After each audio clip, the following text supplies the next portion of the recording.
Hello everyone, আসসালামু আলাইকুম। নতুন একটি সংরক্ষণ পর্বে সবাইকে স্বাগতম। আজকে সংরক্ষণ পর্বে শেয়ার করব সজনে ডাঁটা। কীভাবে বছর জুড়ে সজনে ডাঁটা সংরক্ষণ করা যায় তার সঠিক পদ্ধতি শেয়ার করব। পুষ্টিগুণে ভরপুর এই সজনে ডাঁটা মাত্র কয়েকদিন পাওয়া যায়, তাই পছন্দ থাকা সত্ত্বেও আমরা কিন্তু খেতে পারি না। তাই এইভাবে সজনে ডাঁটা বেশি করে সংরক্ষণ করে রাখলে বছর জুড়ে খেতে পারবেন। মাত্র একটি উপকরণ মিশিয়ে সংরক্ষণ করলে স্বাদ ও কালার একদমই ঠিক থাকবে। যখনই রান্না করবেন মনে হবে যে টাটকা সজনে ডাঁটা রান্না করছি। তো চলুন তাহলে দেখে আসি।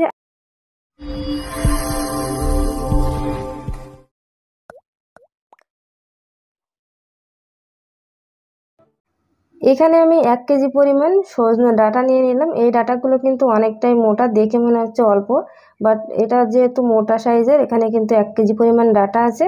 এখন এই ডাঁটাগুলো আমি ছোট টুকরো করে কেটে তারপর উপরে যে শক্ত আবরণটা আছে বা খোসাটা আছে সেটা ছাড়িয়ে নিব।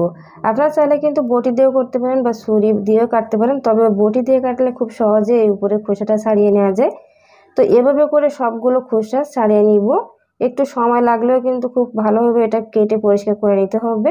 যেহেতু ডিপ ফ্রিজে রাখবো তাই এটা কিন্তু অবশ্যই পরিষ্কার করে নিতে হবে, মানে উপরের খোসাটা ছাড়িয়ে নিতে হবে। ডিপ ফ্রিজ থেকে বের করে সরাসরি কিন্তু রান্না করা যাবে এভাবে যদি রাখা হয়।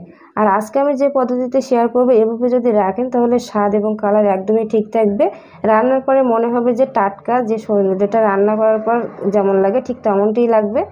তো আমি সবগুলো সজনে ডাঁটা খুব ভালোভাবে উপরের খোসাটা ছাড়িয়ে তারপর পানি দিয়ে পরিষ্কার করে নিয়েছি। এখন দেখিয়ে দিব কি একটা উপকরণ মেশালে একদমই এটা কালার এমন থাকবে এবং স্বাদটা টাটকা যে সজনেটা থাকে ঠিক তেমনটাই থাকবে। তো এখানে দেখতে পাচ্ছেন আমি বেশ কিছুটা পরিমাণ পানি নিয়ে নিলাম। পানিটা যখনই ফুটে উঠবে তখনই আমি সজনে ডাঁটাটা দিয়ে দিব। এই ডাঁটাগুলো যেহেতু একটু মোটা টাইপের তাই আমি ফুটান্ত গরম পানিতে দিয়ে 1 থেকে 1.5 মিনিটের সময় নিয়ে তারপর সেদ্ধ করে নিব।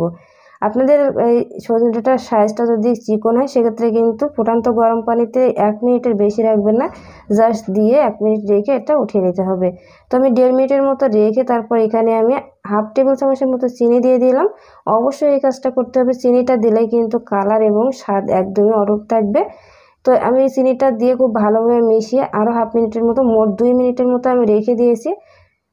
তারপর এখন সরাসরি এই গরম পানির থেকে নামিয়ে একটা স্ট্রেনারে রেখে পানিটা ঝরিয়ে নিব।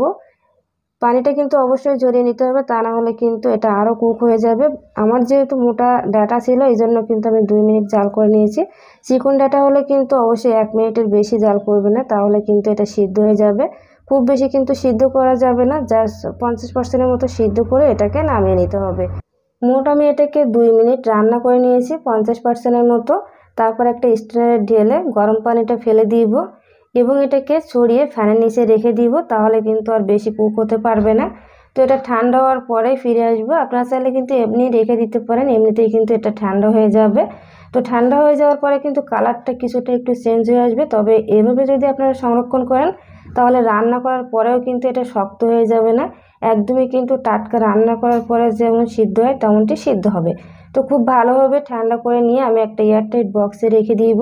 আপনারা চাইলে কিন্তু জিপলক ব্যাগের ভিতরে এটা রেখে দিতে পারেন। তো আমি এখানে 2টা বক্স নিয়ে নিলাম। আর দেখুন কালারটা কিন্তু একদমই চেঞ্জ হয় না বা নষ্ট হয় না, একদমই কিন্তু সবুজ আছে। আর এই যে কিছুটা সজনে দেখতে পাচ্ছেন এগুলো কিন্তু আমি অলরেডি আগে থেকে সংরক্ষণ করে রেখে দিয়েছিলাম, সেখান থেকে আমি বের করে নিয়ে আসলাম। দেখুন এটা কিন্তু বরফ জমে কিছুটা এরকম হয়ে আছে। তো এভাবে করে আমি 2টা বক্সে করে রেখে দিলাম। আপনারা চাইলে কিন্তু জিপলক ব্যাগের ভিতরেও কিন্তু রেখে দিতে পারেন। আর এটা কিন্তু বরফ জমাট বেঁধে একদমই একটা আরেকটার গায়ে লেগে যাবে না, যেহেতু এর গায়ে কোনো রকম পানি নেই তাই এটা কিন্তু একটা আরেকটার গায়ে লেগে যাবে না। তো এভাবে করে চাইলে কিন্তু জিপলক ব্যাগের ভিতরে রেখে দিতে পারেন। জিপলক ব্যাগের ভিতরে রাখলে ফ্রিজে কিন্তু জায়গা কম লাগে, তাই যে কোনো জিনিস চেষ্টা করবেন জিপলক ব্যাগের ভিতরে রাখার। তো এর ভিতরে রাখার পরে এর ভিতরে যে বাতাসটা আছে সেটা কিন্তু অবশ্যই বের করে নিতে হবে, তা না হলে কিন্তু বেশি করে বরফ জমাট বেঁধে যাবে এর ভিতরে বাতাসটা থাকার কারণে। তো ভিতর থেকে বাতাসটা বের করে নিলাম। তো আপনারা চাইলে কিন্তু সারা বছরের জন্য এভাবে করে এটা সংরক্ষণ করে রাখতে পারেন। রান্না কীভাবে ব্যবহার করবেন, রান্না করার সময় জাস্ট ফ্রিজ থেকে বের করে তরকারিতে যখন আমরা মাছ দিই বা মাছ দেওয়ার আগ মুহূর্তে কিন্তু এটা দিলেই সিদ্ধ হয়ে যাবে।